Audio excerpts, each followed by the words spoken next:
The broadcast is now starting. All attendees are in listen-only mode.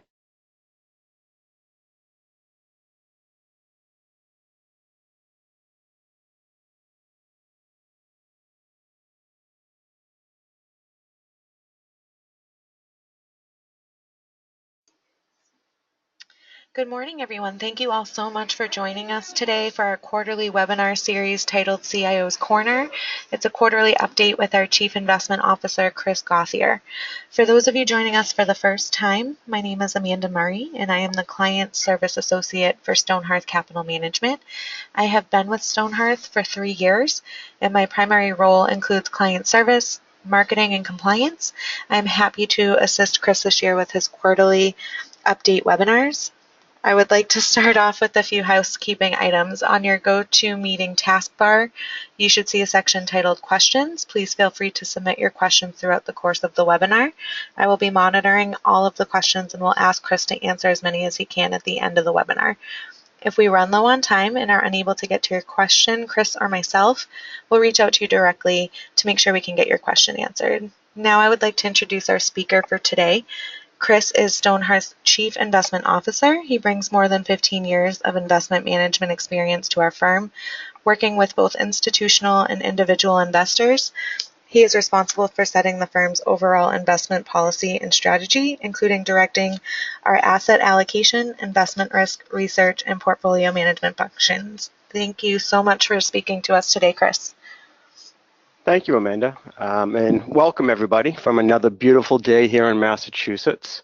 Looking out my window, it's a little rainy here, so I'm still waiting for that summer/spring weather to come, so hopefully we'll get some pretty soon. So what we want to jump into, let's jump in to start with what we're going to go over today.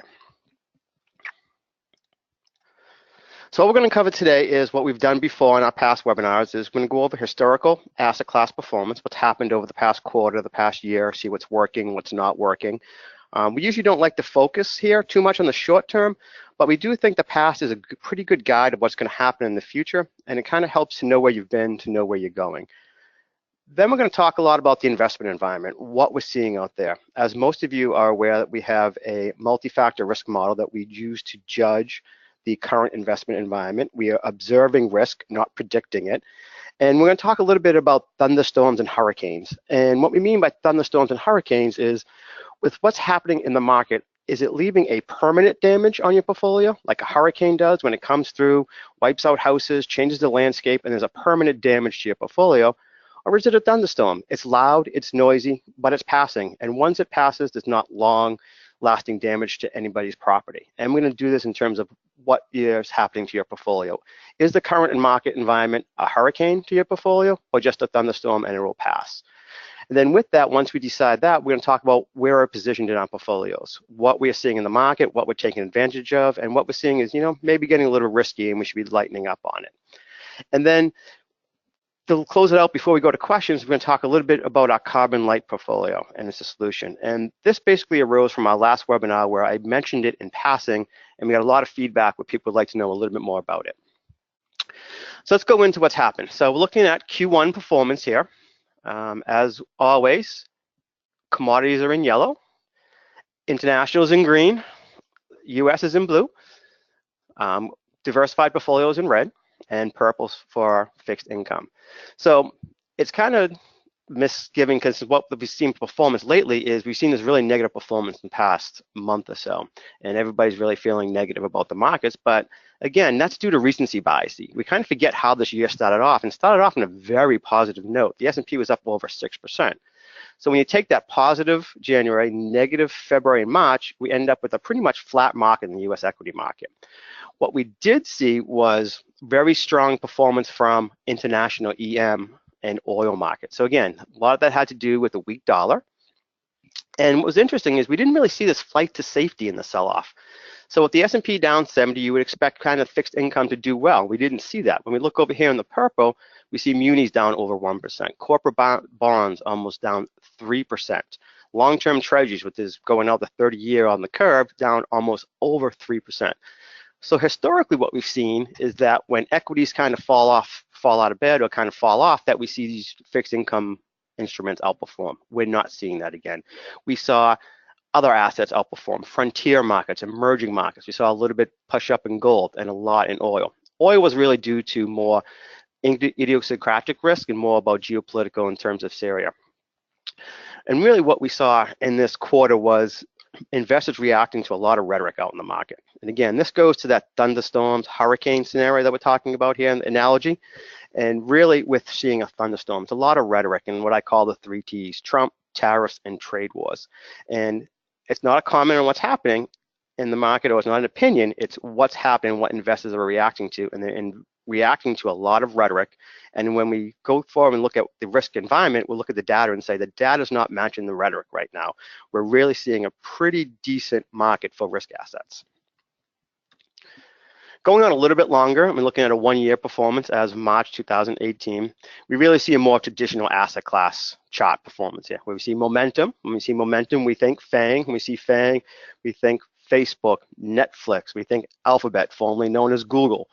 A lot of those stocks that have performed well for the past 3 years continue to perform well over the past year, and we see that. We don't think that continues. We are a little nervous on the FANG stocks. We don't own many of them in our individual stock portfolio, and we do think momentum is, while it's been one of the best performing asset classes coming into this quarter, it may not be going forward.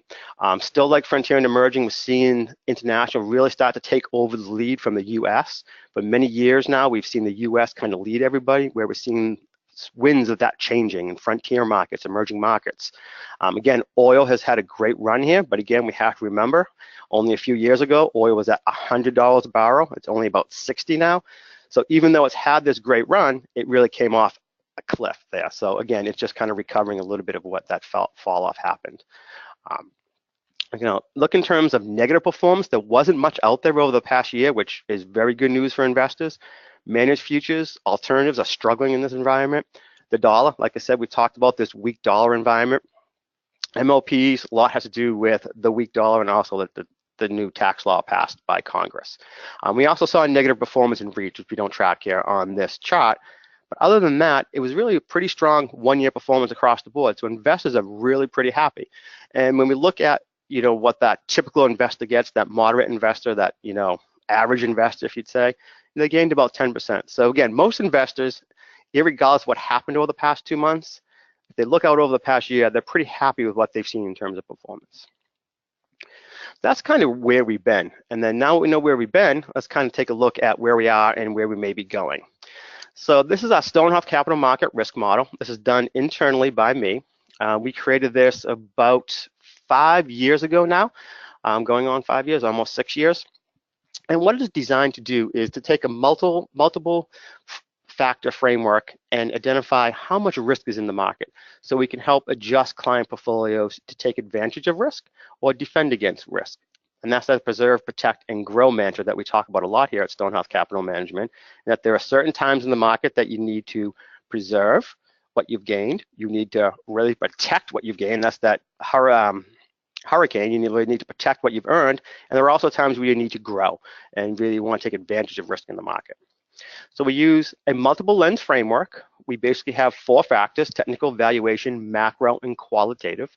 I broke out the technical because it just looks better on a presentation and it kind of gives you an idea of where we're going and what we've been.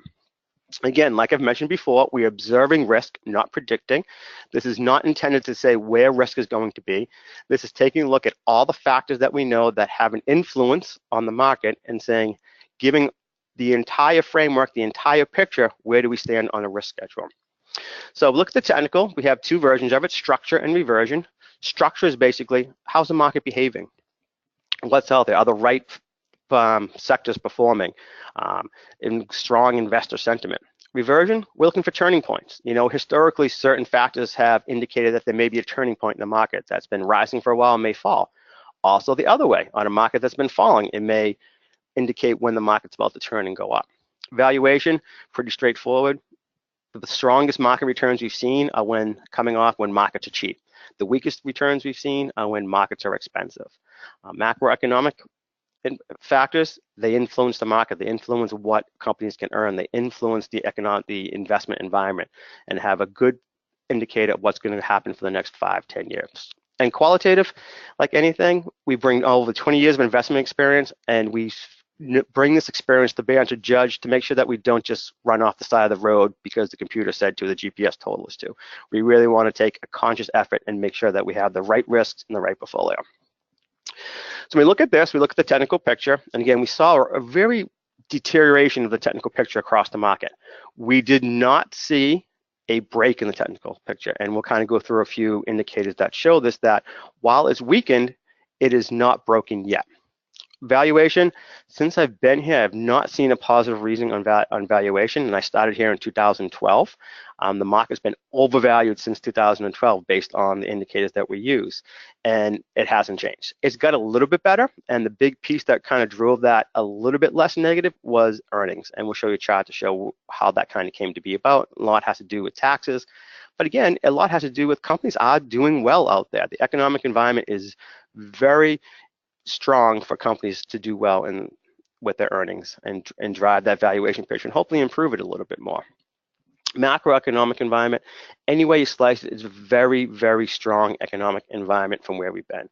Now, it may not be as strong as some people like, and some people may think that it should be stronger given where we came out of in 2009, but any way you slice it, it's still a very positive influence across the investment risk landscape. Qualitative, we saw a little bit deterioration. This has to more do with the Fed and a little bit of the rhetoric coming out of Washington.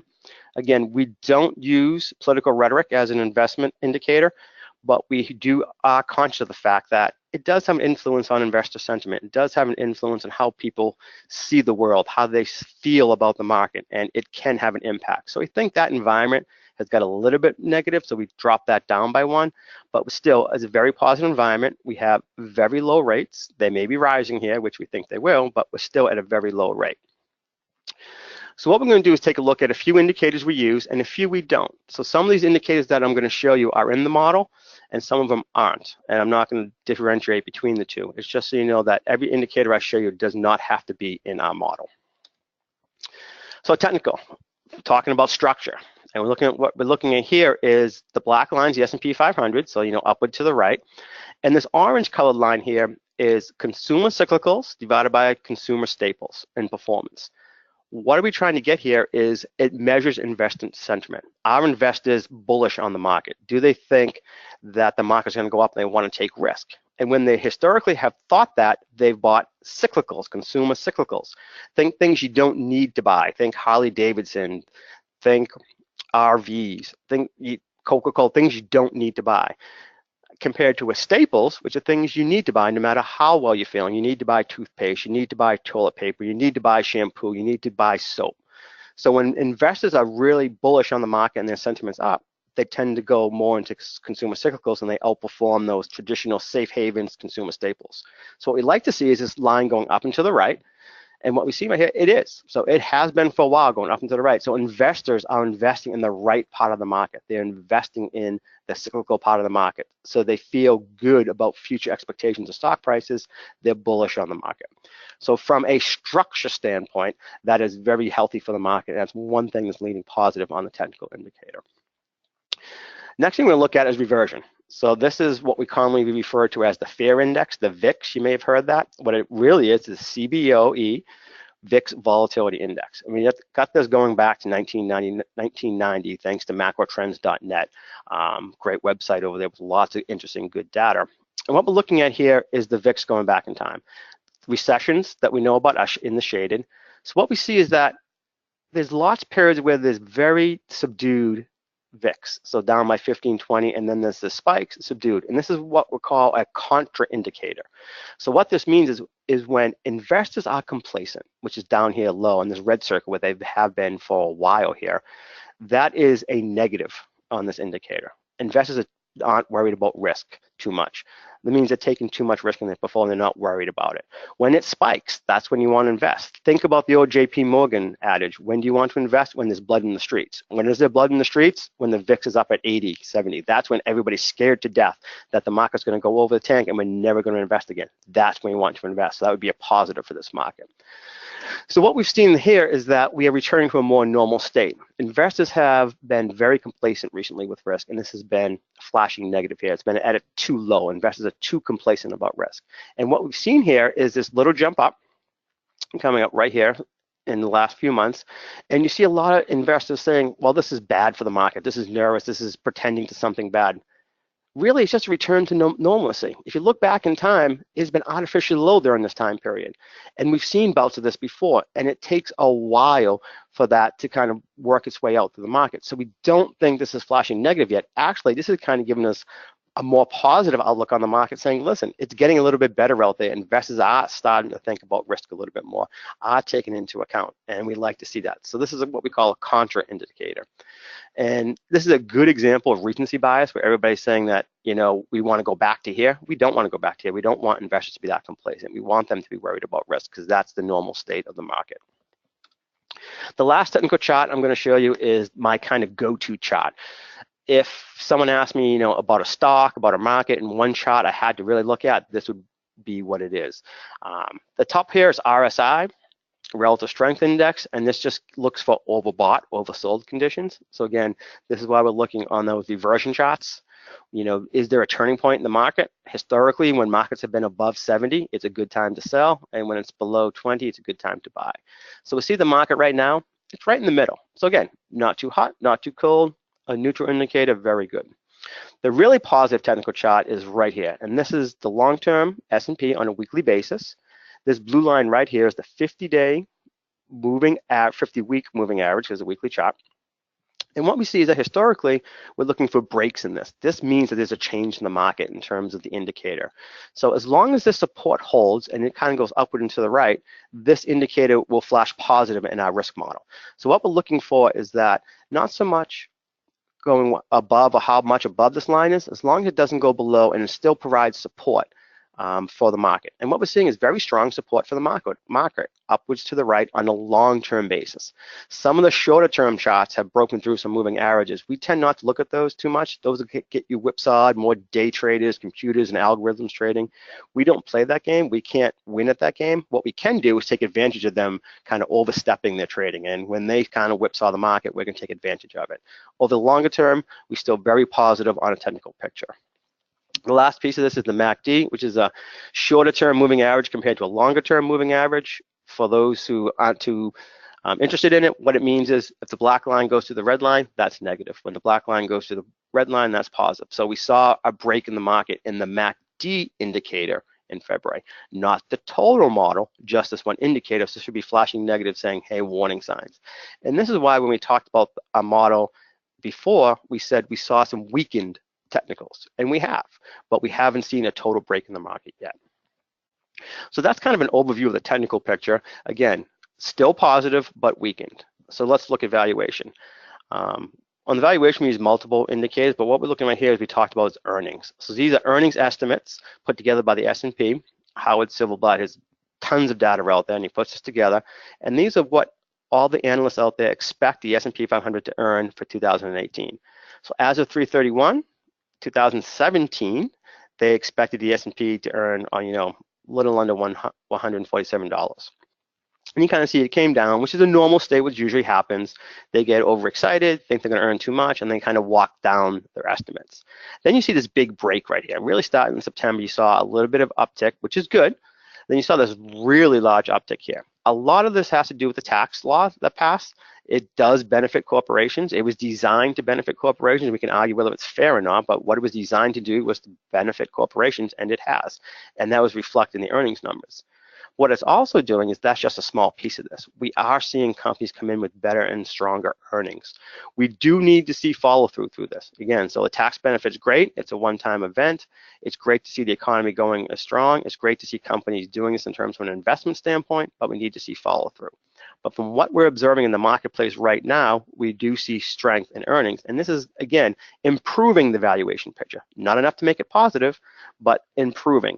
So from a total valuation picture, we're still negative. So we're positive on technicals, negative on valuation, and then we go to economic. And any way we slice it, we're very strong economic background here. It's very strong, growing global economy. And again, what we talked about before is the data doesn't really match the rhetoric out there. You hear a lot about how there's trade wars, there's tariffs, no one's going to be trading anymore, the economy's going to be slowing down. When we look at the data, and we look at the data that kind of pretends what's going on in the future, we just don't see it. So what we're doing here is looking at a chart from our friends at JP Morgan. They put together this guide to the markets every quarter, and it's amazing. It's 80 pages full, chock full of data, and it's great. And then what they allow us to do is to kind of present it to our clients, which is great.